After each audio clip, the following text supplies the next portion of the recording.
everyone, my name is Nidhi Bhatnagar and I welcome you all in this channel। तो बच्चों, आज के video में हम क्या सीखने वाले हैं? आज हम करने वाले हैं क्लास 9th का एसएसटी का हिस्ट्री का chapter number 2 socialism in Europe and the Russian revolution. बहुत बड़ा चैप्टर है तो डेफिनेटली ये चैप्टर पार्ट्स में आने वाला है। तो चलिए विदाउट डिले हम अपना फर्स्ट पार्ट स्टार्ट करते हैं। The age of social change. एक समय आया जब समाज में बहुत सारे बदलाव होते हैं, ठीक है। ये था सोशल चेंज का, यानी कि सामाजिक परिवर्तन का युग। In the previous chapter, you read about powerful ideas of freedom and equality that circulated in Europe after the French Revolution। अब पिछले चैप्टर में हमने फ्रेंच रेवोल्यूशन के बारे में पढ़ा और हमने ये पढ़ा कि फ्रेंच रेवोल्यूशन के कारण जो है वो powerful ideas of freedom and equality की लोग बातें करने लग गए थे। ये इस तरह के आइडिया सर्कुलेट होने लग गए थे, लोगों के बीच में बातें होने लगी। अगर फ्रांस में राजा जो है वो गद्दी से हटाया जा सकता है, फ्रांस में जो है पूरी सत्ता पलट की जा सकती है, तो फिर बाकी जगह ऐसा क्यों नहीं हो सकता? क्यों लोगों को इक्वालिटी नहीं मिल सकती? क्यों लोगों को फ्रीडम नहीं मिल सकती बाकी यूरोपियन कंट्रीज में भी? The French revolution opened up the possibility of creating a dramatic change in the way in which society was structured. अब फ्रांस में इस जो इतना बड़ा ये रेवोल्यूशन हुआ है, इसने ओपन अप कर दी, खोल दी पॉसिबिलिटीज़ किस चीज़ की बच्चों, क्रिएट करने का, कि एक ड्रामेटिक चेंज, एक बहुत बड़ा चेंज जो है वो समाज में आ सकता है। In which the society was structured. जैसी समाज में सोसाइटी बनी हुई है उसमें ड्रामेटिक चेंज आ सकता है। और ये चेंज कैसे आ सकता है कि अगर फ्रेंच रेवोल्यूशन में जिस तरीके से राजा को उखाड़ फेंका गया, अगर बाकी जगह भी हम ऐसा कर दें, लोगों को लगने लगा यूरोपियन कंट्रीज़ में, तो क्यों नहीं हमारे यहाँ भी इक्वालिटी और क्यों नहीं हमारे यहाँ भी फ्रीडम हो सकती है। एज यू हैव रेड, जैसा कि भाई तुमने पढ़ा है, before the 18th century society was broadly divided into states and order. अब हमने बहुत अच्छे से पढ़ा कि 18th सेंचुरी में जो सोसाइटी थी वो काफ़ी ज़्यादा डिवाइडेड थी, स्टेट्स एंड ऑर्डर में सोसाइटी बटी हुई थी, ब्रॉडली डिवाइडेड थी। And it was the aristocracy and church. और ये जो राजा हुआ करते थे, राजा की family, these are the aristocrat people. तो एरिस्टोक्रेसी और जो चर्च के लोग थे वो कंट्रोल करते थे सारे इकोनॉमिक और सोशल पावर को। ये हमें बहुत अच्छे से पता है, हमने पढ़ा था first state, second state, third state, तो ये लोग कंट्रोल करते थे। सडनली अचानक से क्या होता है, आफ्टर द रेवोल्यूशन, जब ये फ्रांस में इतनी बड़ी क्रांति आती है, it seemed possible to change this. ऐसा दिखने लगा कि हाँ भाई इसमें भी बदलाव किया जा सकता है। In many parts of the world, संसार के अलग अलग हिस्सों में, इंक्लूडिंग अगर हम बात करें यूरोप की और एशिया की, न्यू आइडियाज़, नए नए आइडियाज़ के बारे में बात होने लगी। ऑफ इंडिविजुअल राइट्स के, हर एक को अधिकार मिल सकते हैं। Who controlled social power. और दूसरा ये था कि अगर इतनी बड़ी क्रांति आती है, हम राजा को हटाते हैं, तो लोग ये बातें करने लगे कि हर एक को अधिकार मिलेंगे, लेकिन शासन संभालेगा कौन, कौन कंट्रोल करेगा सोशल पावर को? इस तरह की बातें लोग डिस्कस करने लग गए थे। देखो, कुल मिलाकर तुमने ये पढ़ा कि फ्रांस की जो क्रांति हुई उसके बाद यूरोपियन कंट्रीज़ में या बाकी कंट्रीज़ में भी लोग इस बारे में बात करने लगे कि अगर वहाँ इक्वालिटी आ सकती है, वहाँ फ्रीडम आ सकती है, तो हमारे यहाँ क्यों नहीं आ सकती। फिर बात हुई कि ठीक है, इससे क्या होगा, लोगों को राइट्स मिलेंगे। मगर ये बात भी साथ ही साथ डिस्कस होने लग गई थी कि राइट्स तो मिलेंगे, लेकिन पावर को कंट्रोल करेगा कौन, right. Suddenly after the revolution, अचानक से रेवोल्यूशन के बाद इट सीम्ड पॉसिबल कि चेंज आ सकता है। In many parts of the world में, इंक्लूडिंग यूरोप एंड एशिया में, हमने बात करी कि नए नए आइडियाज़, इंडिविजुअल राइट्स के बारे में, और कौन कंट्रोल करेगा सोशल पावर को, इस तरह की बातें डिस्कस होने लगी थी। इंडिया में भी राजा राम मोहन रॉय डेरोजियो ने सिग्निफिकेंस यानी कि इंपॉर्टेंस की बात करी थी फ्रांस के इस रेवोल्यूशन के। इन्होंने भी कहा कि रेवोल्यूशन जो है ये बहुत ज़्यादा महत्वपूर्ण है। हम भी तो आज़ाद नहीं थे उस समय, तो चिंगारी तो मिली ना हमें भी यहाँ से, इसीलिए तो हमें पढ़ाया जा रहा है बच्चों। And many other debated the idea of post revolutionary Europe. और बहुत सारे लोगों ने डिबेट करी कि भाई यूरोप जो होगा, जब रेवोल्यूशन हो जाएगा तो राजा वाजा हटा देंगे, तो फिर उसके बाद का यूरोप होगा कैसा। ऐसे लोग बातें करने लगे। The developments in the colonies, अब जगह जगह घटनाएं होने लग गई बहुत सारी कॉलोनीज़ में। कॉलोनीज़ कैसे, जैसे कि हम भी तो ब्रिटेन की कॉलोनी थे, ऐसे ही अलग अलग फ्रेंच कॉलोनीज़ वगैरह थी, वहाँ पे जो है घटनाएं होने लगी यूरोपियन कॉलोनीज़ में, एंड रीशेप करती हैं इस सब ने the idea of social change को। Not everyone in Europe however wanted a complete transformation. ऐसा नहीं था कि यूरोप में हर एक ही आदमी को कंप्लीट ट्रांसफॉर्मेशन चाहिए था, नहीं। जो कंजर्वेटिव्स लोग थे, जो कंजर्वेटिव विचारधारा को मानते थे, आइडियोलॉजी को मानते थे, वो लोग नहीं चाहते थे कि सोसाइटी पूरी तरह से बदल जाए। रिस्पॉन्स जो थे वरीड थे, लोगों के रिस्पॉन्स अलग अलग थे, कहाँ से कहाँ तक लगते। From those who accepted that some change was necessary, उन लोगों से जहाँ से हम स्टार्ट करें तो कुछ लोग ऐसे थे जो कहते थे कि हाँ कुछ चेंज तो बिल्कुल होना चाहिए, एक्सेप्ट करते थे सम चेंज नेसेसरी है, but wished for a gradual shift. वो कहते थे एकदम से मत बदल दो, थोड़ा ग्रेजुअल शिफ्ट दो, धीरे धीरे समाज बदलना चाहिए, अब अचानक से तुम पूरा समाज मत बदल देना। ये कंजर्वेटिव्स लोग थे।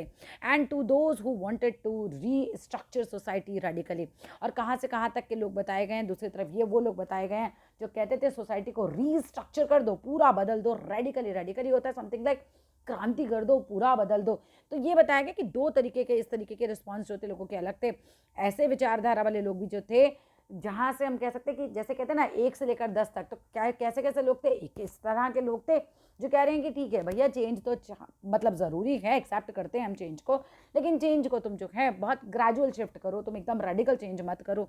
से वहाँ तक के लोग जहाँ तक कि लोग जो बोल रहे हैं, क्या बोल रहे हैं कि भाई सोसाइटी को पूरी तरह से रीस्ट्रक्चर कर दो। Some were conservatives, other were liberals and radicals. कुछ लोग कंजर्वेटिव विचारधारा के थे, कुछ लिबरल्स थे और कुछ रेडिकल्स थे। अब ये लोग कौन थे? कुछ नहीं था भाई, जनता में अलग अलग लोगों की अलग अलग विचारधारा होती है। तो जो लोग ये मानते थे कि ये तो खैर आगे आएगा, लेकिन मैं तुम्हें बता देती हूँ, जो लोग ऐसे मानते थे कि जो चल रहा है उसे वैसे ही चलने दो, वो कंजर्वेटिव लोग थे। जो रेडिकल थे वो चाहते थे सब कुछ बदल दो, पूरा राजा को मार काट दो, हटा दो सब, वो रेडिकल लोग थे। और लिबरल्स लोग थोड़े बीच के थे, अभी आएगा, अभी तुमको पढ़ाएंगे।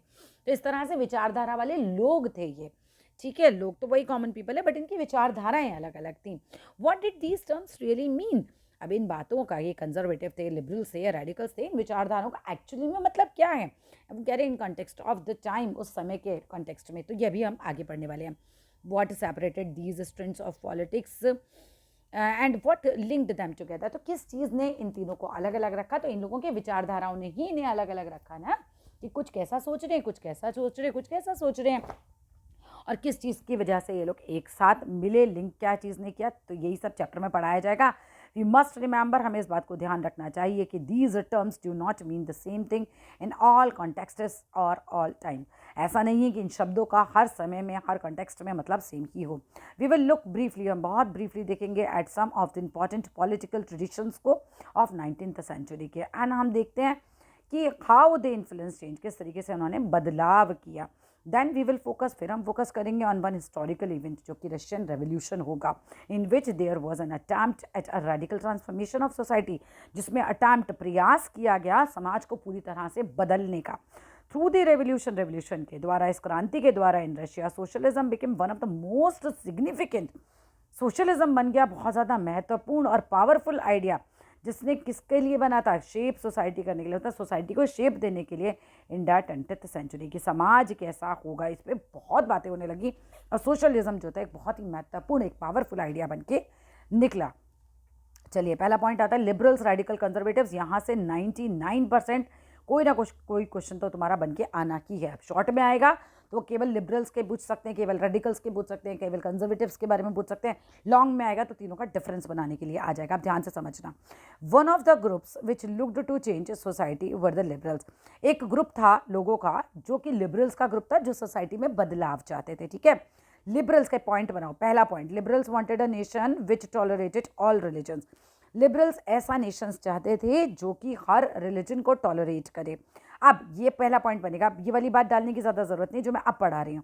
वी शुड रिमेंबर, हमें याद रखना चाहिए कि जो यूरोपियन स्टेट्स हैं वो यूजुअली डिस्क्रिमिनेट करते थे, भेदभाव करते थे in favour of one religion to another. मतलब तुम्हारा धर्म मेरा धर्म, इसमें बहुत फ़र्क करा करते थे उस समय के लोग। तो जैसे कि तुम्हें कुछ एग्जाम्पल बताए गए हैं, जैसे कि ब्रिटेन फेवर करता था चर्च ऑफ इंग्लैंड को, और ऑस्ट्रिया और स्पेन जो थे वो फेवर करते थे कैथोलिक चर्च को। ये बात याद रखने की है, ये अलग से क्वेश्चन बन के आ सकता है। फिर लिबरल्स का सेकंड पॉइंट बनाना कि लिबरल्स ऑल्सो अपोज करते थे uncontrolled power of dynastic rulers को।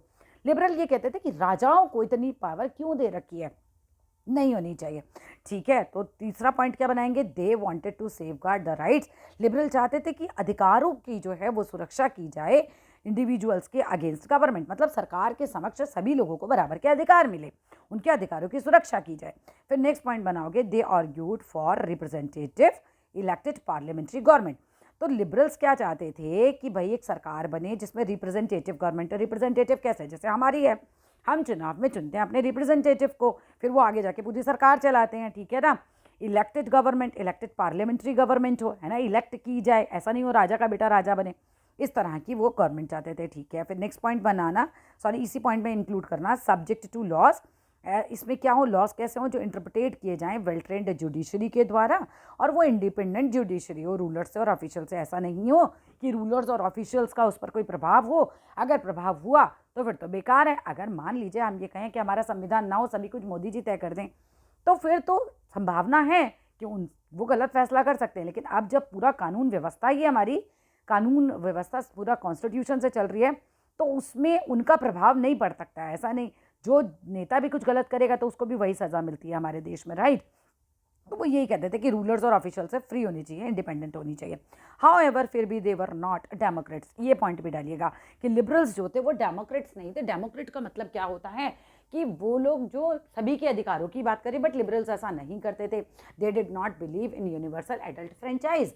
यूनिवर्सल एडल्ट फ्रेंचाइज में जो लिबरल्स थे वो विश्वास नहीं करते थे। That is the right to vote. अगर क्वेश्चन बन के आए 1 मार्कर कि यूनिवर्सल एडल्ट फ्रेंचाइज क्या है, तो ये राइट टू वोट है फॉर ऑल, ठीक है। जबकि यूनिवर्स जो लिबरल्स थे वो ऐसा नहीं चाहते थे। They felt that man of property should have the right to vote.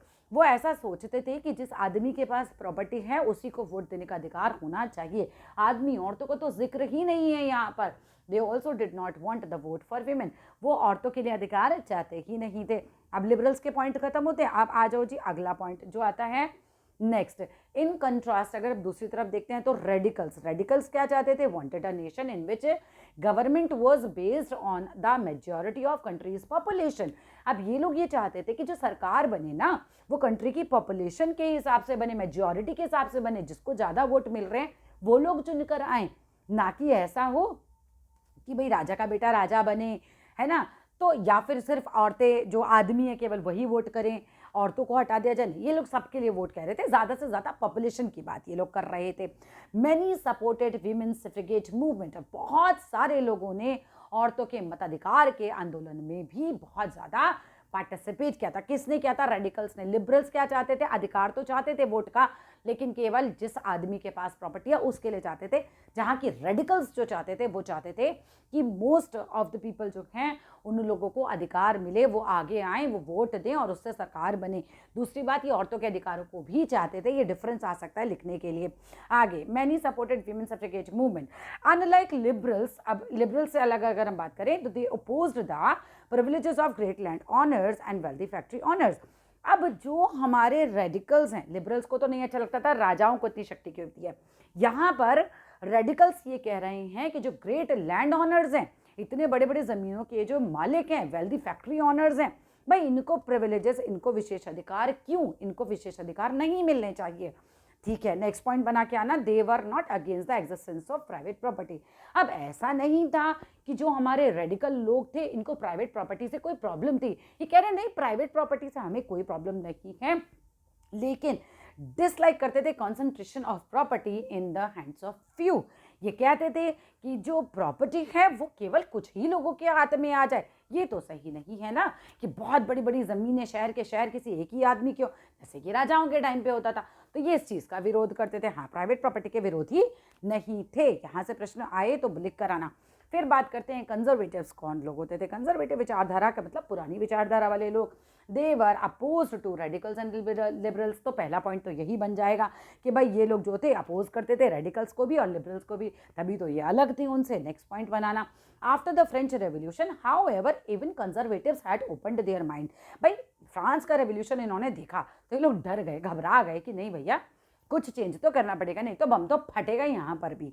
तो ये लोग जो थे ये अपने माइंड को थोड़ा ओपन अप इन्होंने किया to the need for change, और ये मान गए कि हाँ भाई कुछ चेंज की आवश्यकता है।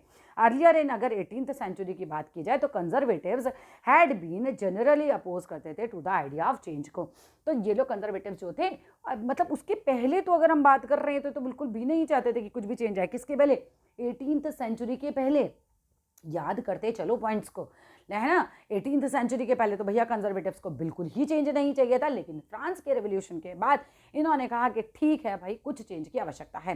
Conservatives had been generally oppose करते थे to the ideas of change को 18वीं शताब्दी के पहले, ठीक है। But by the 19th century आके they accepted that some changes inevitable. कुछ चेंज तो परम आवश्यक है, इनएविटेबल को मार्क करके आना।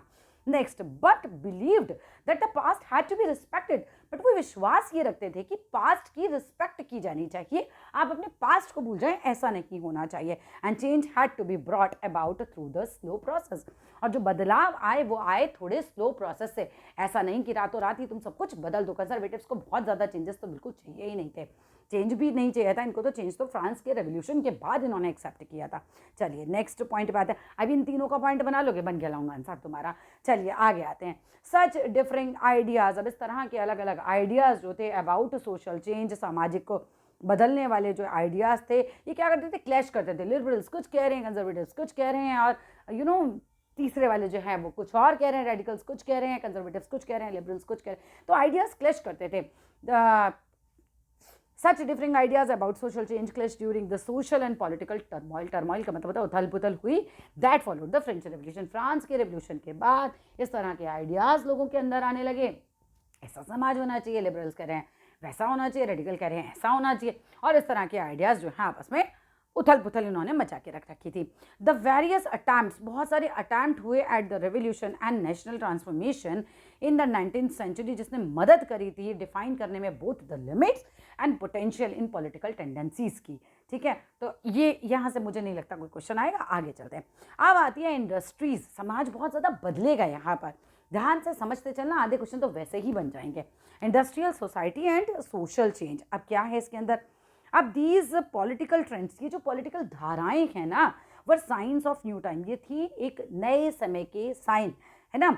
It was a time of profound social and economic change, ये वो समय था जब बहुत गहरा सामाजिक परिवर्तन हो रहा था और इकोनॉमिक चेंज आ रहा था, इकोनॉमी में बहुत ज़्यादा चेंज आ रहा था, कहना चाहिए। It was a time when new cities came up, ये वो समय था जब नए नए शहर बस रहे थे, न्यू इंडस्ट्रियलाइज्ड रीजन जो थे वो डेवलप हो रहे थे, रेलवे एक्सपेंड हो रहा था, and the industrial revolution occurred. Railway expand होता है और इंडस्ट्रियल रेवोल्यूशन हो जाता है। What is the meaning of industrial revolution? Industries का आना, अचानक ही बहुत सारी इंडस्ट्रीज का आना, इंडस्ट्रियल रेवोल्यूशन है, राइट। अब इंडस्ट्रियल रेवोल्यूशन होता है तो इसके आउटकम क्या होते हैं, इससे क्या प्रभाव पड़ता है? देखो, industries brought men, women and children to factories. अब जब इंडस्ट्रीज आती हैं तो अचानक से गाँव से समझ लो सब लोग निकल के शहरों में आए, और शहरों में आके सभी लोग, चाहे आदमी हो, चाहे औरतें हों, चाहे बच्चे हों, ये सभी लोग इंडस्ट्री में काम करने पहुंच जाते हैं। Work hours were often long. अब हमेशा से मजदूरों की प्रॉब्लम तो बेटा सेम ही रही, काम के घंटे इन्हें ज़्यादा लगते हैं और पैसा बहुत कम लगता है, वर्किंग कंडीशंस खराब लगती हैं, और यही था उस ज़माने में भी, मतलब ये तो होता ही है लोगों के साथ, वही होता था, तो बहुत याद करने वाला पॉइंट नहीं है, ये तो समझने वाला पॉइंट है। प्रॉब्लम क्या रही? Work hours were often long and wages were poor. Work hours बहुत लंबे लंबे होते थे, मतलब इतना लंबा लंबा टाइम इनसे काम कराया जाता था, और जो वर्किंग कंडीशन थी वो बहुत ज़्यादा पुअर थी, वेजेस भी बहुत ख़राब देते थे, पैसा बहुत कम इनको मिलता था। अनएम्प्लॉयमेंट वाज कॉमन, अनएम्प्लॉयमेंट बिल्कुल कॉमन हो जाता है, particularly during times of low demand. जिस समय मान लीजिए कि कोई सर्दी के कपड़े बनाने वाली फैक्ट्री है, अब वहाँ पर सर्दियों के कपड़े बन गए, गर्मियों का मौसम आ गया, तो भैया गर्मियों में निकाल देते थे आदमियों को काम से कि जाइए, यहाँ पर ज़रूरत नहीं है इस समय, तो उस समय तो अनएम्प्लॉयमेंट बहुत ज़्यादा हो जाता था। तो ऐसा बोल रहे हैं कि जिस समय इंडस्ट्रियल गुड्स की ज़रूरत नहीं है उस समय अनएम्प्लॉयमेंट हो जाता था। Housing and sanitations were problems. अब दो प्रॉब्लम तुम्हें बतानी है, अगर पूछा जाए इंडस्ट्रियल रेवोल्यूशन आया तो बताओ कौन सी प्रॉब्लम आई।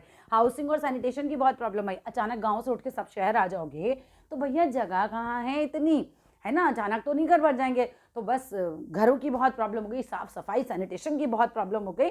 ये प्रॉब्लम भी तुम बता सकते हो। प्रॉब्लम में तुम बता सकते हो कि भाई अनएम्प्लॉयमेंट हो गया था जब गुड्स की डिमांड कम होती थी। प्रॉब्लम में तुम बता सकते हो कि पुअर वेजेस मिलते थे, वर्किंग आवर्स बहुत लंबे हुआ करते थे। तुम बता सकते हो कि हाउसिंग का बहुत प्रॉब्लम रहा, सैनिटेशन का बहुत प्रॉब्लम रहा, right, since towns were growing rapidly.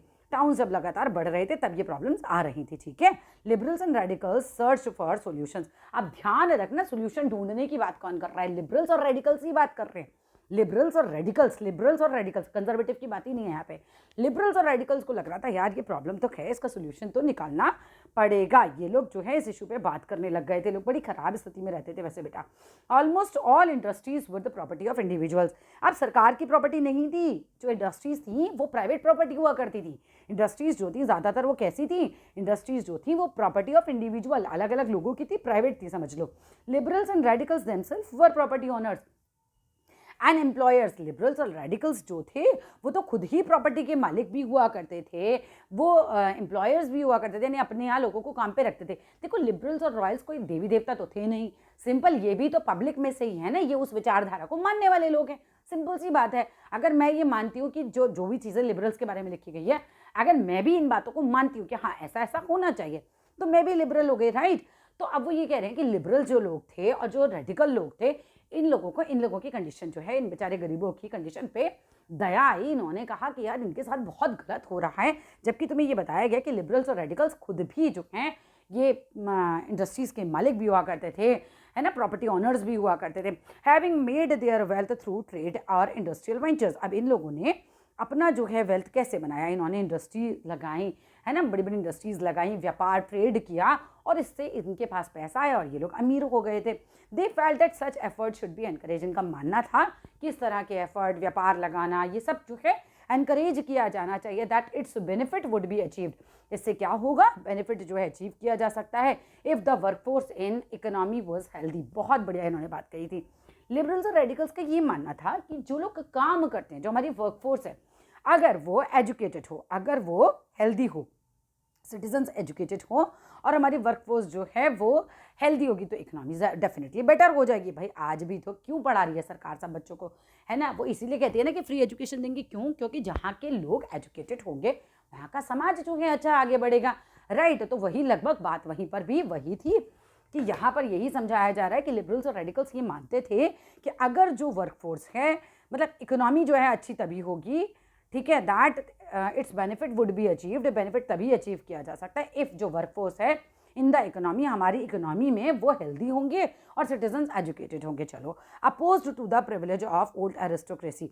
अब भैया लिबरल्स और रेडिकल समझ लो, ओल्ड एरिस्टोक्रेसी को, ये जो राजा के खानदान वाले हैं, इन लोगों को ये जो प्रिविलेजेस, विशेष अधिकार मिलते थे बाय बर्थ, इसको ये अपोज करते थे।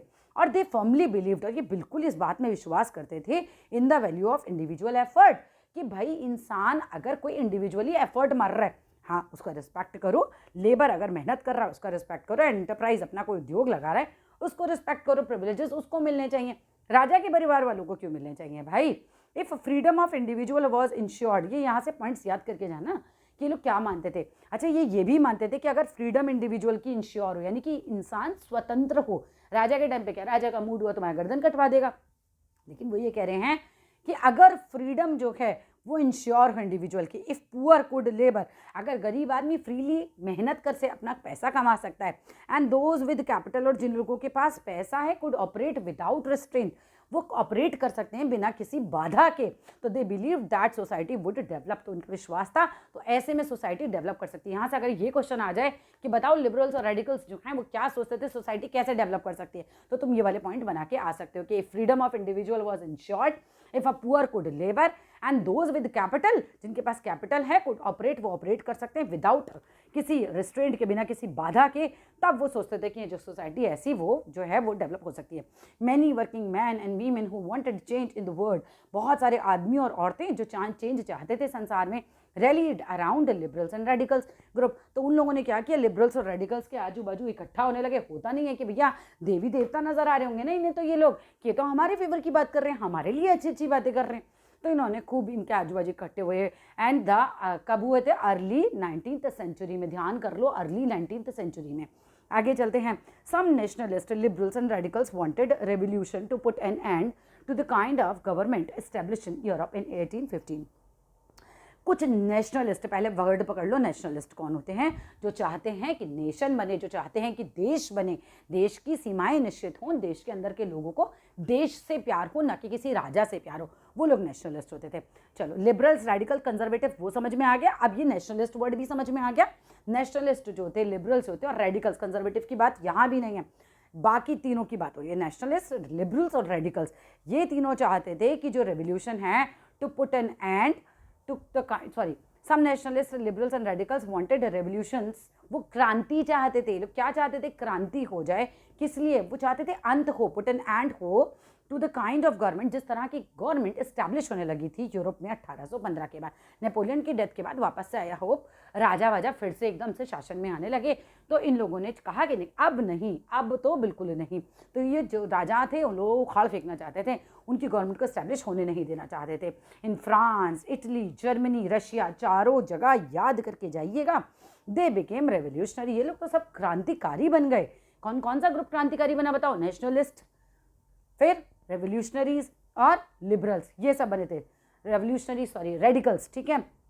सो नेशनलिस्ट, लिबरल्स और रेडिकल्स, इन लोगों को लगा कि भाई नहीं, 1815 के बाद जब चेंजेस आने लगे तो इन्होंने कहा नहीं, इस तरह की गवर्नमेंट को हम इस्टेब्लिश नहीं होने देंगे। फ्रांस, इटली और जर्मनी, रशिया, चारों वर्ड्स आपको पकड़ के रखने हैं आगे। अच्छा, ये क्रांतिकारी बन गए and they work to overthrow existing monarch. Existing monarch मतलब राजा को ये लोग उखाड़ फेंकना चाहते थे उसकी गद्दी से। अब nationalist talked of revolution. Nationalist जो थे वो क्रांति के बारे में बात करते थे। That would create nations. ये कहते थे कि नेशंस बनने चाहिए। और कैसे nations? Where all citizens would have equal rights. ऐसे नेशंस जहां हर नागरिक को मिले इक्वल अधिकार। आफ्टर 1815, यहाँ पे बहुत इंपॉर्टेंट है 1 मार्कर क्वेश्चन के लिए, गिउसेppe मज़ीनी आता है। एक इटालियन नेशनलिस्ट होता है, पूछा जा सकता है हु वाज गिउसेppe मज़ीनी, ठीक है। 10th में अभी आएगा, फिर तुमको परेशान करेगा, ये बहुत सारा कुछ है इसके बारे में। 1815 में गिउसेppe मज़ीनी एक इटालियन नेशनलिस्ट था। इसने क्या किया? साजिश रची, कॉन्स्पिरेसी करी विद अदर्स, दूसरे लोगों के साथ मिलकर, to achieve this in Italy. क्या अचीव करना था? दिस का मतलब क्या है? यहाँ नेशनलिस्ट था ये बंदा, तो नेशन बनाना चाहता था। राजा जब इटली था ना, छोटे छोटे टुकड़ों में था, ठीक है, तो ये भी चाहता था कि एक पूरा नेशन बन जाए, ठीक है। तो ये चीज़ के लिए इसने बहुत ज़्यादा कॉन्स्पिरेसी रची थी। अब नेशनलिस्ट एल्सवेयर, हर जगह के जो बाकी जगहों के नेशनलिस्ट थे, इंक्लूडिंग हम इंडिया की भी बात करें तो रीड करते थे इसकी राइटिंग्स को, इसकी लिखी हुई चीज़ों को। फिर नेक्स्ट पॉइंट पे आ जाओ भैया, the coming of socialism in Europe. Socialism का यूरोप में आना। अब परहैप्स, शायद one of the most far reaching vision जो हम कह सकते हैं कि सोसाइटी कैसी होगी, वो था स्ट्रक्चर, मतलब सोसाइटी का स्ट्रक्चर कैसा होगा, society should be structured, was socialism. मतलब ऐसा सोचा जा रहा था, हम राजाओं को तो उखाड़ फेंकने की बात कर रहे हैं, क्रांति की तो बात कर रहे हैं, तो समाज होगा कैसा? तो तब बातें होने लगी थी सोशलिज्म की। By the mid 19th century, 19वीं शताब्दी के बीच आते आते यूरोप में socialism was a well known body of idea. अब सोशलिज्म जो बन गया वो बन गया वेल नोन बॉडी ऑफ, भाई सोशलिज्म भी तो एक विचारधारा ही है। जो लोग ये सोच रहे हैं पूरे समाज का भला हो, जो लोग ये सोच रहे हैं कि समाज पूरे समाज की प्रॉपर्टी हो, जो लोग ये सोच रहे हैं जो लैंड है पूरे समाज की हो, उस पर जो प्रॉफिट है पूरे समाज को मिले, वो लोग हैं ना सोशलिज्म विचारधारा वाले लोग, ठीक है। तो बहुत ज़्यादा क्या हुआ, that attracted wide spread attention. तो समझ लो कि सोशलिज्म जो था वो well known body of ideas था और इसने अट्रैक्ट किया बहुत ज़्यादा वाइड स्प्रेड अट्रैक्शन, मतलब अटेंशन लोगों का। चलिए आगे बात करते हैं। अब socialism was against, socialist work जो होते वो अगेंस्ट थे private property. Most important point, socialist का पहला पॉइंट आ रहा है कि भैया ये लोग थे प्राइवेट प्रॉपर्टी के विरोध में। क्या दिक्कत थी इन्हें प्राइवेट प्रॉपर्टी से? They saw it as the root of all social ills in the time. ये कहते थे कि समाज में अगर कुछ भी गलत हो रहा है उसकी जड़ जो है ये प्राइवेट प्रॉपर्टी है। क्यों? देखो प्राइवेट प्रॉपर्टी, अगर मान लो कि मेरी मिल है तो मैं तो मेरे प्रॉफिट के बारे में सोचूंगी, मैं थोड़े ही सोचूंगी कि मेरे यहाँ जो वर्कर काम कर रहा है उसकी माँ बीमार है, उसका बेटा बीमार है, जिसको पैसा दे दो, नहीं ना। तो वही चीज़ वही चल रही थी कि जिसके हाथ में पावर होगी, जिसकी ज़मीन होगी, जिसके पास पैसा होगा, वो तो अपने प्रॉफिट के बारे में सोचेगा। तो इसीलिए ये कहते थे कि प्राइवेट प्रॉपर्टी नहीं होनी चाहिए, यही हर प्रॉब्लम की जड़ है, root of all social ills. Point पकड़ के जाना। वाई? ऐसा क्यों सोचते थे?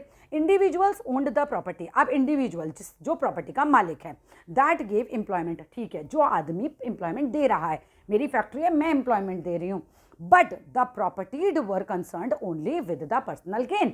तो ठीक है, मान रहे हैं कि ये जो है ये लोगों को काम दे रहा है, बट जो कहना चाहिए कि भाई वो तो कंसर्न इसी बात पे रहेगा कि उसको पर्सनल गेन रहे, है ना, उसका फायदा हो, and not with the welfare of those who make the property productive. और वेलफेयर ना करे उन लोगों का जो उसकी प्रॉपर्टी को प्रोडक्टिव बना रहे हैं। बेसिकली अगर मेरा एक खेत है, मैं लैंड ऑनर हूँ, लैंड की ऑनर हूँ, राइट।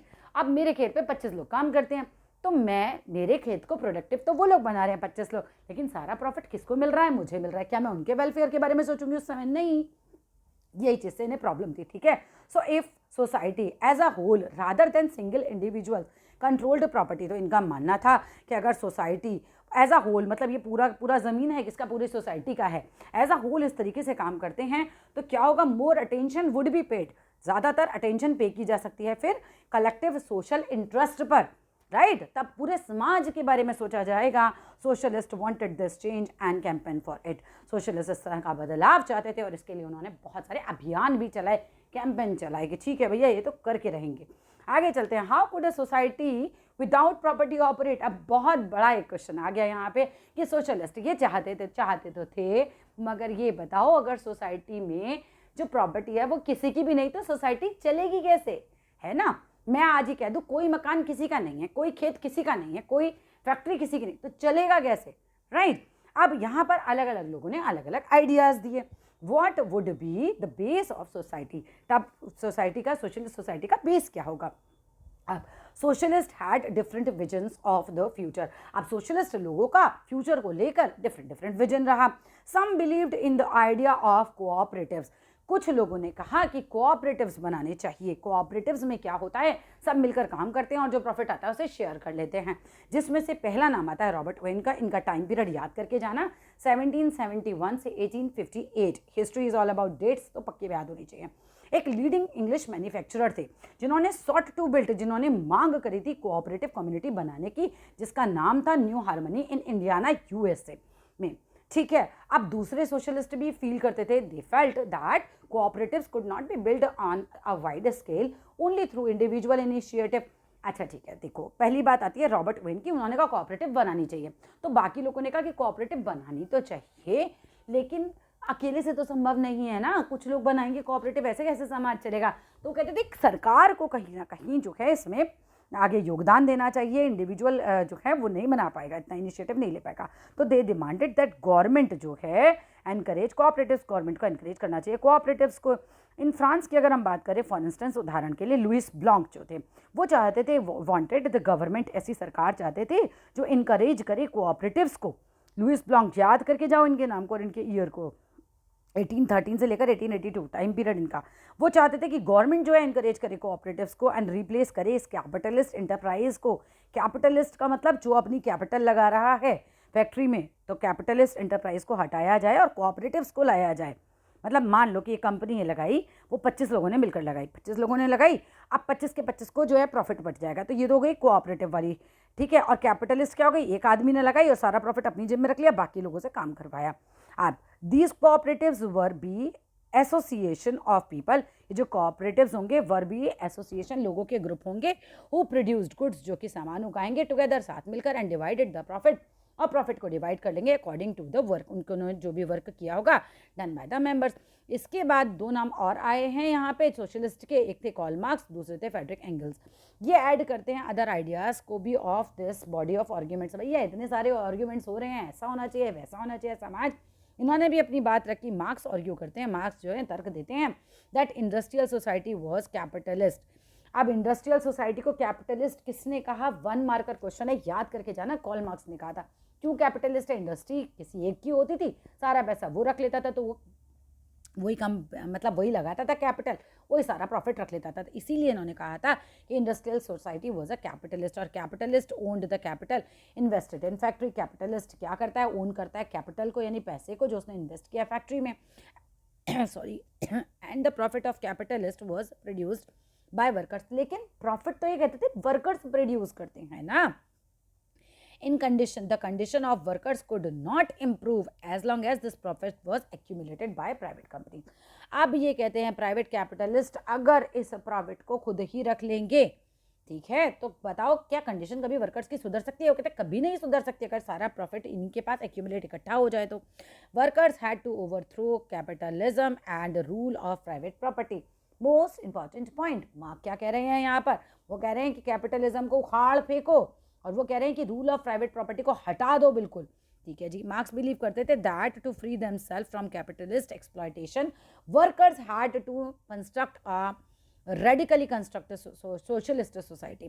तो ये कहते थे कि अपने आप को फ्री करने के लिए कैपिटलिस्ट एक्सप्लॉयटेशन से वर्कर्स को कंस्ट्रक्ट करना चाहिए एक रेडिकली क्रांतिकारी सोशलिस्ट सोसाइटी, है ना, पूरी बदलाव वाली सोशलिस्ट सोसाइटी हम कह सकते हैं, where all property was socially controlled. भाई सीधी सी बात है, सोशलिस्ट है इसलिए चाहते थे यही थे कि पूरा समाज जो है वो उसे कंट्रोल करे, तो सोशली कंट्रोल्ड प्रॉपर्टी वो चाहते थे, ना कि प्राइवेट तरीके से control property. This would be a common society, ये कम्युनिस्ट सोसाइटी होगी। कम्युनिस्ट बिल्कुल अलग है कैपिटलिस्ट से, याद कर लो, समझ लो। कैपिटलिस्ट वो सोसाइटी है जहाँ कैपिटल एक आदमी लगा रहा है और फिर वही सारा प्रॉफिट भी ले जा रहा है। कम्युनिस्ट जो है ऐसी सोसाइटी हो गई जहां पर सभी लोग मिलकर पैसा लगा रहे हैं, सभी लोग मिलकर काम कर रहे हैं, प्रॉफिट को मिलकर बांट ले रहे हैं। ही वॉज कन्विंस्ड, ये बिल्कुल कन्विंस्ड थे, ही कौन है यहाँ पे, कार्ल मार्क्स, ठीक है। He was convinced that workers would Triumph, workers की जीत हो जाएगी इन दिस कॉन्फ्लिक्ट, इस कॉन्फ्लिक्ट में विद कैपिटलिज्म, कैपिटलिज्म के साथ जो इनका कॉन्फ्लिक्ट चल रहा है। A communist society was a natural society, the future, वो कहते थे ये जो कम्युनिस्ट सोसाइटी है यही फ्यूचर की जो है क्या रहेगी बेटा, यही फ्यूचर का एक तरीके से समाज रहेगा, नेचुरल सोसाइटी रहेगी। फिर आता है 1.4 topic, support for socialism. By the 1870s अगर हम बात करते हैं तो सोशलिस्ट आइडियाज़ जो थे वो स्प्रेड होने लगते हैं थ्रू यूरोप। यूरोप में बहुत बातें होने लग जाती हैं, सोशलिज्म आना चाहिए, सोशलिज्म आना चाहिए, सोशलिज्म आना चाहिए। टू कोऑर्डिनेट देयर एफर्ट, इनके एफर्ट को कोऑर्डिनेट करने के लिए सोशलिस्ट ने फॉर्म करा इंटरनेशनल बॉडी। इंपॉर्टेंट, बहुत सारे लोग बातें कर रहे हैं सोशलिज्म की, तो भैया कोई ग्रुप तो बनाना पड़ेगा, तो कोई ऑर्गेनाइजेशन बनानी पड़ेगी। इन्होंने भी बनाई द सेकेंड इंटरनेशनल, एक इंटरनेशनल बॉडी बनाई गई, the second international. It is like a group of people, जिसको नाम दिया इन्होंने, एक संगठन बनाया, द सेकेंड इंटरनेशनल। इंपॉर्टेंट है, याद करके जाना। Workers in England and Germany begin forming association. अब क्या हुआ, वर्कर्स जो थे इंग्लैंड के, जर्मनी के वर्कर्स, याद कर लो, फार्मर्स नहीं, वर्कर्स, वर्कर्स जो थे इंग्लैंड के, जर्मनी के, वो बनाने लग गए थे एसोसिएशन, संगठन बनाने लग गए to fight for better living.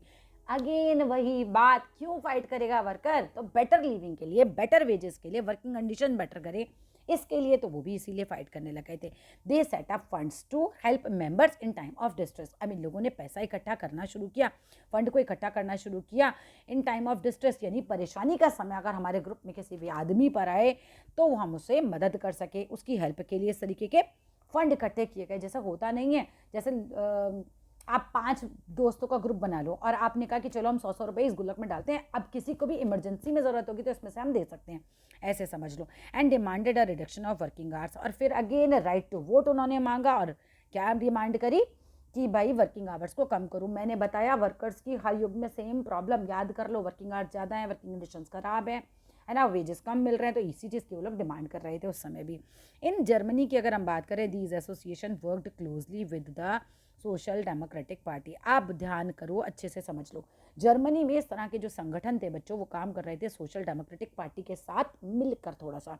In Germany these association, इस तरह के जो संगठन थे वो वर्क करते थे closely with the social democratic party के, SPD के साथ, and help it win parliamentary seats. और इन्होंने मदद भी करी थी सोशलिस्ट लोगों ने, है ना, इनके मेंबर्स को पार्लियामेंट में सीट जीतने में।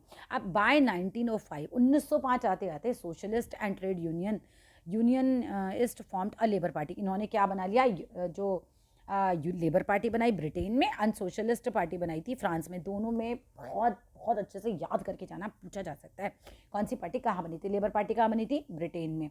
और सोशलिस्ट पार्टी कहाँ बनी थी, फ्रांस में। लेबर पार्टी ब्रिटेन में, सोशलिस्ट पार्टी फ्रांस में बनी थी। सोशलिस्ट एंड ट्रेड यूनियन वाले लोगों ने फॉर्म करी थी। किसने फॉर्म करी थी, सोशलिस्ट ने, और जो ट्रेड यूनियन वाले लोग थे उन्होंने बनाई थी ये दोनों पार्टी, लेबर पार्टी भी और सोशलिस्ट पार्टी भी, ठीक है। However till 1914 socialist never succeeded in forming a government. भाई इतनी मेहनत कर रहे थे लेकिन सरकार नहीं बना पाए ये, ठीक है। कब तक, 1914 तक, ठीक है। 1914 तक सरकार में ये लोग नहीं आ पाए थे। Represented by strong figures in parliamentary politics. हाँ, पार्लियामेंट में बैठते थे, इनके बंदे वहाँ तक पहुँच गए थे, पर सरकार इनकी नहीं थी। अब पार्लियामेंट में तो बहुत सारे लोग होते हैं, लेकिन हर एक की, जैसा बीजेपी जीती, तो ऐसा थोड़ी है कि पार्लियामेंट में केवल बीजेपी है, बाकी लोग भी बैठते हैं ना। तो इसी तरीके से पार्लियामेंट में ये पहुँच गए थे, लेकिन सरकार नहीं बना पाए थे। Their ideas did shape legislation, इनके आइडियाज से कानून भी बने, but government continued to be run by conservative. सरकार लेकिन कंजर्वेटिव, लिबरल्स और रेडिकल्स ही चलाते रहे थे। अब यहाँ हमारा फर्स्ट पार्ट होता है ख़त्म, और अब मिलते हैं हम अपने नेक्स्ट पार्ट में, द रशियन रेवोल्यूशन में। अगले पार्ट बनाएंगे उसको। Thank you.